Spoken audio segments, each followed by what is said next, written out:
Hi guys. Today we will start chemical equation and balancing of chemical equation for class 10th chapter number 1. Okay, तो बहुत जल्दी से हम हमारा topic start करते हैं. First of all we will understand what is chemical equation and why we use chemical equations. Okay, when we carry out some chemical reaction, है ना, जब हम कोई chemical reaction जब हम करवाते हैं तो अगर हमें उसके बारे में किसी को इन्फॉर्मेशन देनी है या हम हमारा जो केमिकल चेंज है, केमिकल रिएक्शन है, उसे ऑन पेपर हम जब एक्सप्रेस करना चाहते हैं तो हम उसे कैसे करेंगे. फॉर एग्जांपल, मैंने एक केमिकल रिएक्शन करवाई है लैब में और मैं आपको बता रही हूँ that I have burned magnesium ribbon in lab in presence of oxygen to get magnesium oxide.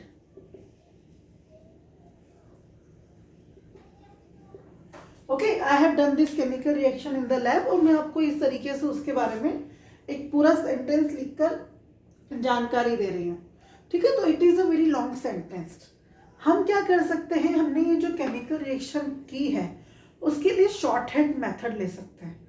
Okay, बिल्कुल शॉर्ट टर्म में हम क्या कर सकते हैं, हम हमारी केमिकल प्रोसेस को एक्सप्रेस कर सकते हैं. ओके, अब इसी केमिकल प्रोसेस को मैं कैसे एक्सप्रेस कर सकती हूँ, मैं लिखूंगी मैग्नीशियम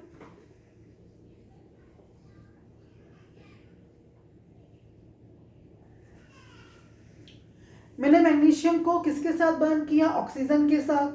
तो मेरा नेक्स्ट जो सब्सटेंस है वो क्या हो गया, ऑक्सीजन. तो मैं एक प्लस का साइन लगाऊंगी और उसके बाद हम क्या लिखेंगे, ऑक्सीजन. इसके बाद हम एक एरो पुट करेंगे. ठीक है, एरो का पॉइंट यहां पर है. इसके बाद हम लिखेंगे हमारा न्यू सब्सटेंस जो मैग्नीशियम और ऑक्सीजन की रिएक्शन से बना. तो जो न्यू सब्सटेंस है वो कौन सा बना, मैग्नीशियम ऑक्साइड.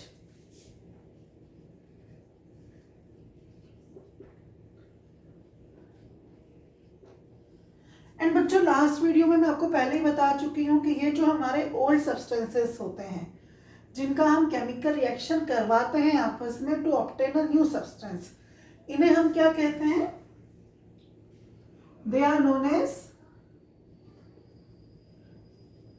रिएक्टेंट्स. ओके, और जो नया सब्सटेंस हमारा बनता है पूरी केमिकल रिएक्शन होने के बाद, केमिकल चेंज कंप्लीट होने के बाद, that new substance is known as product. हमने क्या किया है, रिएक्टेंट और प्रोडक्ट के बीच में एक एरो पुट किया है. एरो का जो माउथ है वो या हेड है वो किसकी तरफ रहेगा, प्रोडक्ट की तरफ रहेगा. ओके, सो इस तरह की जो इक्वेशन है मैंने इसमें क्या किया है, सब्सटेंसेस को शॉर्ट में लिखा, इनके बीच में प्लस साइन लगाया, एरो लगाया और यहाँ पर हमारा प्रोडक्ट लिख दिया.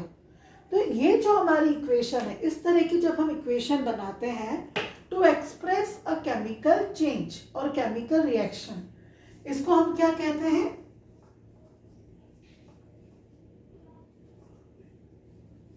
word equation.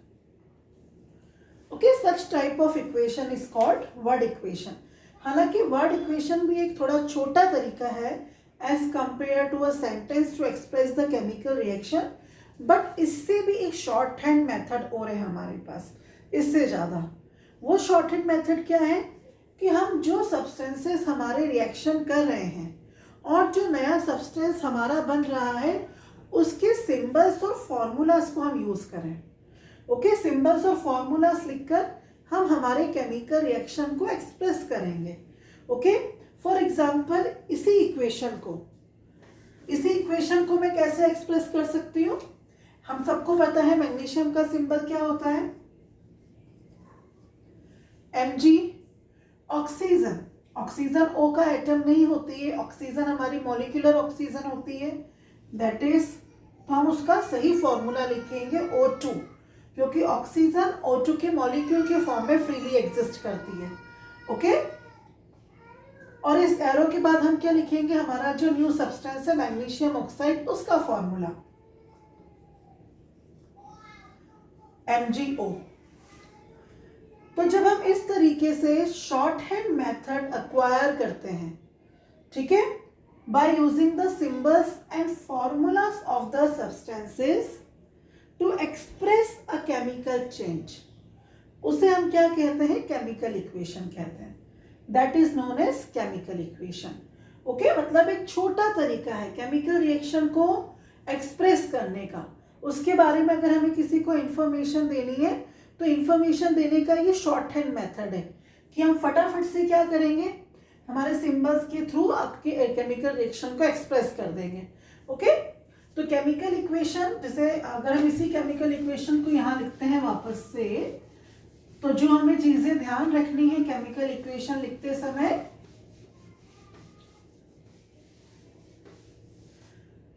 तो हमें क्या चीजें ध्यान रखनी है केमिकल इक्वेशन लिखते समय,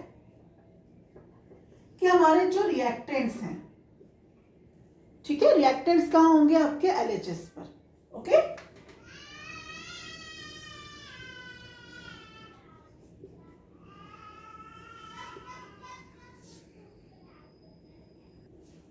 ओके बच्चों, तो हमारे जो रिएक्टेंट्स हैं उन्हें हम कहाँ लिखेंगे, LHS पर लिखेंगे। ओके, एरो के बाद हमें किसे लिखना है, प्रोडक्ट को लिखना है, दैट इज मैग्नीशियम ऑक्साइड, जिसका फॉर्मूला होता है MgO। ये हमारा प्रोडक्ट है and product is written on RHS। ठीक है, राइट हैंड साइड में हमें किसे लिखना होता है, प्रोडक्ट को, और लेफ्ट हैंड साइड में हमें लिखना होता है रिएक्टेंट को। ओके, नाउ बच्चों, what we have to notice here, that if you check the number of atoms on both the side of the arrows for each element, okay, in this reaction we are having two elements. What are the two elements we are having? We just enlist them. Okay, so the two elements which we are having, first is magnesium and second one is oxygen. Okay, now we will count them, that how many atoms of each element is present on LHS and RHS respectively. Okay, so magnesium के LHS में कितने हमारे पास atom है, 1, और RHS में भी कितने हैं, 1। ऑक्सीजन के LHS में कितने एटम हैं, 2, बट RHS में कितने हैं, 1। तो ये जो हमारी इक्वेशन है, एस आप इसमें देख सकते हो कि जो हमारे नंबर ऑफ एटम्स हैं, मैग्नीशियम के तो इक्वल है लेकिन ऑक्सीजन के डिफरेंट है। LHS में ऑक्सीजन के हमारे पास 2 एटम्स हैं, RHS में हमारे पास सिर्फ 1 है। ओके, तो ऐसी जो इक्वेशन जिसमें हमारे नंबर ऑफ एटम्स हर एक एलिमेंट के both the side of arrow equal नहीं होते हैं, ठीक है, ऐसी इक्वेशन को हम क्या कहते हैं, स्केलेटल केमिकल इक्वेशन, स्केलेटल या अनबैलेंस्ड। ठीक है, हम इसे क्या कहेंगे, स्केलेटल केमिकल इक्वेशन कहेंगे। ओके, तो how we can define the skeletal और unbalanced chemical equation,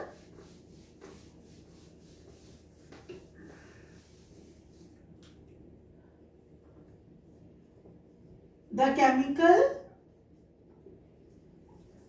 equation in which number of atoms of each element is not equal on the both sides of arrow is called skeletal or unbalanced equation। ठीक है, इसे हम skeletal या unbalanced chemical equation कहेंगे, जिसमें हमारे atoms के जो नंबर हैं दोनों साइड पर इक्वल नहीं होते हैं। ओके, किसी किसी के इक्वल हो सकते हैं, किसी के नहीं हो सकते हैं, या कोई भी एलिमेंट बैलेंस ना हो, ठीक है, उसको हम क्या कहेंगे, स्केलेटल केमिकल इक्वेशन कहते हैं, right. On the other hand suppose मैं एक और इक्वेशन लिखती हूँ, for example we are writing equation for reaction of zinc with sulphuric acid, dilute sulphuric acid.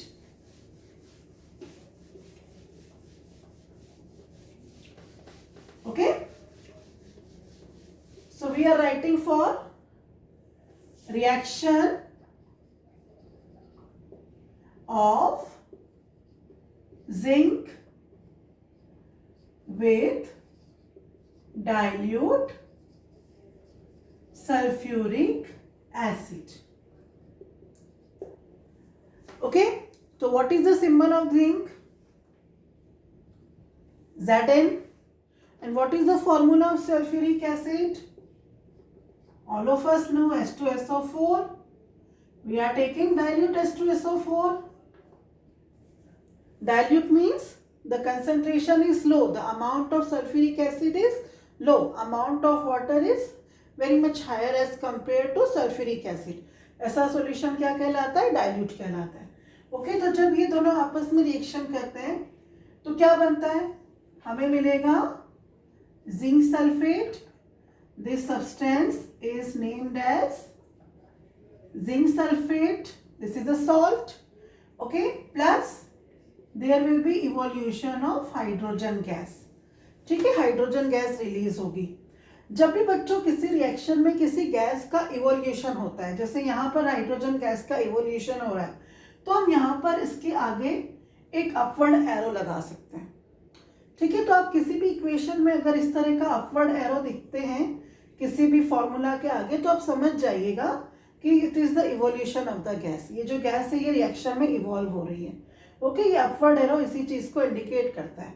Okay, सो ये वाली इक्वेशन में हम हमारे नंबर ऑफ एटम्स चेक करते हैं हर एक एलिमेंट के।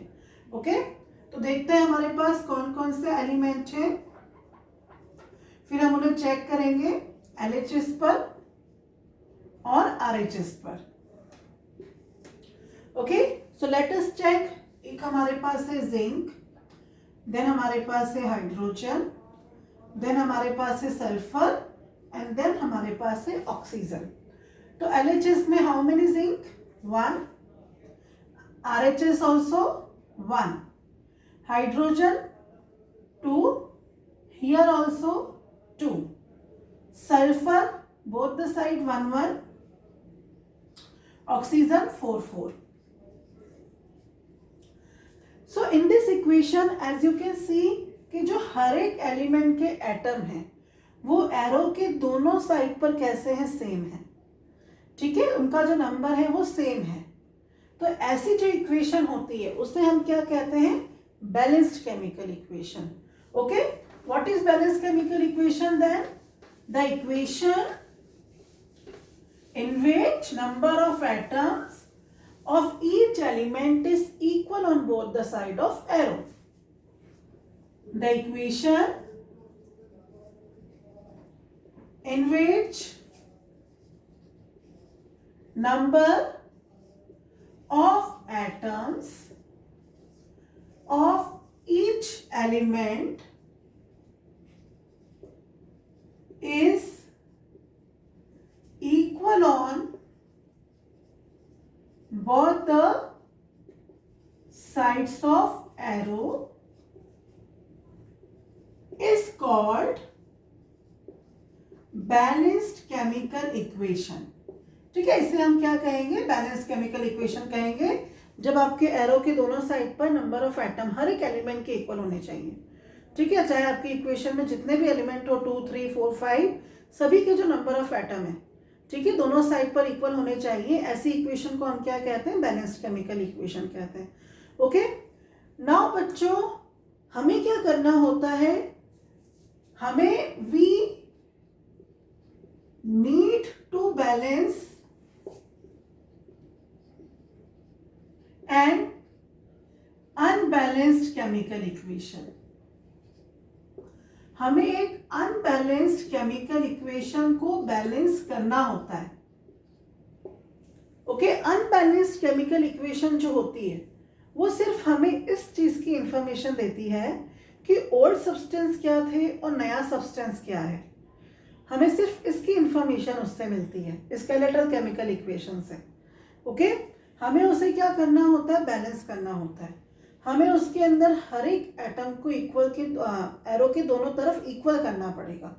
ओके, सो उसका एक पूरा प्रोसीजर है जो हम समझेंगे। लेकिन ऐसा क्यों?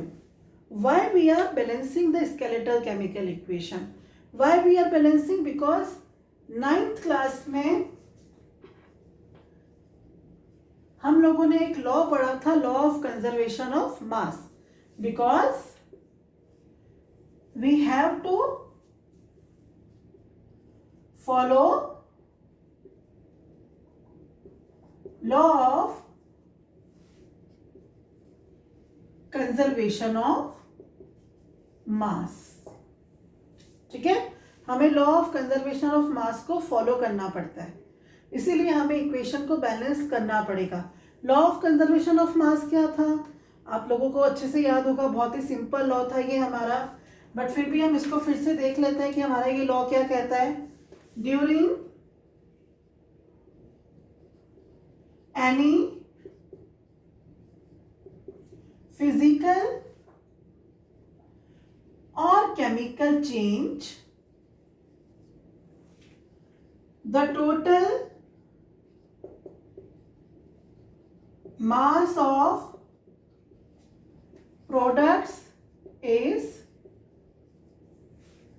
equal to the total mass of reactants।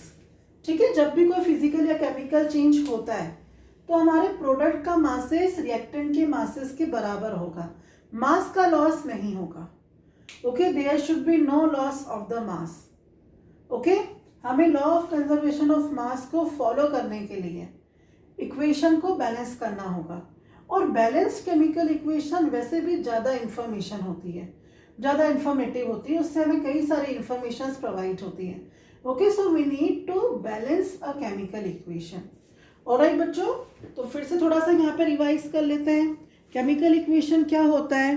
Chemical equation एक शॉर्ट हैंड मेथड है किसी भी केमिकल रिएक्शन को एक्सप्रेस करने के लिए। ओके, केमिकल इक्वेशन में हम क्या करते हैं, हम हमारे रिएक्टेंट्स एंड प्रोडक्ट्स को सिंबल्स एंड फॉर्मूलास लिखकर एक्सप्रेस करते हैं। रिएक्टेंट्स कहाँ होते हैं? LHS पर, और प्रोडक्ट कहाँ लिखे जाते हैं? RHS में। अलग अलग रिएक्टेंट्स के बीच में और अलग अलग प्रोडक्ट्स के बीच में हम प्लस का साइन लगाते हैं। ठीक है, और रिएक्टेंट्स एंड प्रोडक्ट्स के बीच में लगता है आपका एरो। राइट, ऐसी इक्वेशन जिसमें हमारे नंबर ऑफ एटम्स दोनों साइड पर इक्वल नहीं होंगे उन्हें हम क्या कहते हैं? स्केलेटल केमिकल इक्वेशन या अनबैलेंस्ड। और ऐसी इक्वेशन जिसमें नंबर ऑफ एटम हमारे एरो के दोनों साइड पर इक्वल होते हैं, ऐसी इक्वेशन को हम क्या कहते हैं? बैलेंस्ड केमिकल इक्वेशन कहते हैं। Such equation is known as what? Balanced chemical equation. Alright, और हमें इक्वेशन को बैलेंस क्यों करना होता है? बिकॉज हमें law of conservation of mass को फॉलो करना है। Okay, law of conservation of मास के अकॉर्डिंग किसी भी रिएक्शन के दौरान रिएक्टेंट्स के और प्रोडक्ट्स के मासेस बिल्कुल बराबर होने चाहिए। फॉर एग्जाम्पल, हम एक हाइपोथेटिकल केमिकल इक्वेशन यहाँ पे अज्यूम कर लेते हैं। मेरे पास एक हाइपोथेटिकल केमिकल इक्वेशन है that A and B they are reacting with each other to give C plus D। Okay, तो अगर आपने A और B का मास रिएक्शन के शुरुआत में आपने सपोज कितना लिया था? 50 ग्राम, तो आपके प्रोडक्ट भी 50 ग्राम ही बनेंगे। ठीक है, C और D के मासेस का टोटल भी 50 ग्राम ही होगा, मास का लॉस नहीं होता है। ठीक है, इसको हम क्या कहते हैं? लॉ ऑफ कंजर्वेशन ऑफ मास कहते हैं। और ये लॉ तभी वैलिड होगा जब हर एक एलिमेंट के एटम इक्वल के दोनों तरफ, एरो के दोनों तरफ इक्वल होंगे। Okay, that's why we need to balance the chemical equation. Okay बच्चों, सो नेक्स्ट क्लास में I will teach you that how we can balance a chemical equation. It's very easy. ठीक है, कि हम किसी भी केमिकल इक्वेशन को balance कैसे कर सकते हैं। कुछ स्टेप्स हमें फॉलो करनी होगी जिससे हमारी इक्वेशन इजीली बैलेंस हो जाती है और हर एक एलिमेंट के नंबर ऑफ एटम एरो की दोनों साइड पर इक्वल हो जाएंगे। ओके, तो 2-3 मतलब जितने हो सके पॉसिबल एग्जाम्पल से मैं आपको ये मेथड क्लियर करूंगी। Okay, till then stay home, stay safe,